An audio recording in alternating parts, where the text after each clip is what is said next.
ভাই কি কাম করতেছেন? আলবিকক করে কাজ করতেছি আমরা ইতালিতে। দেখেন এই যে দেখেন এই যে ছেড়তে আছে, এই যে আমার বড় ভাই ফারুক ভাই, বড় ভাই কাজ করতেছে। এই দেখেন এই যে আরেক ভাই, এই ভাই হলো দেখেন, দেখছেন ডন ডন ডন।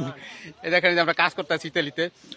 তো অনেকেই বলে ইতালিতে কাজ নাই, ভাই কেন বলে আমি জানি না। দেখেন ইতালিতে আমরা কাজ করতেছি ফলের বাগানে। আপনারা জানেন আমি ফলের বাগানে কাজ করি, কিন্তু এই বিষয়টা আপনারা যারা আমার ফলো করেন বা আমার ভিডিও যারা দেখেন তারা জানেন। অনেকেই আপনাদের অনেক কথা বলবে যে ইতালি ভালো না, ইতালিতে আসিস না, ইতালিতে কাম কাজ নেই। ভুয়া, একবার মিশা কথা। আমি সবসময় আপনাদের বাস্তবটা দেখানোর চেষ্টা করি, যে কাজ করে ওই সময় দেখানোর চেষ্টা করি, যে কেউ যেন আপনাদেরকে মিথ্যা কথা বইলা যেন কিছু না করতে পারে। আপনি আমার ভাই, আপনি যদি এই দেশে আসেন আমার আরো খুশি লাগার কথা, আমার একটা ভাই ইতালিতে আইছে। হ্যাঁ দেখছেন এই যে কাজ করতেছে আমার ভাই, এক ভাই কাজ করতেছে। তো যাই হোক, ভালো থাকেন, সুস্থ থাকেন, আর ভালো লাগলে বাইরে ফলতে পাশে থাকেন। আল্লাহ হাফেজ।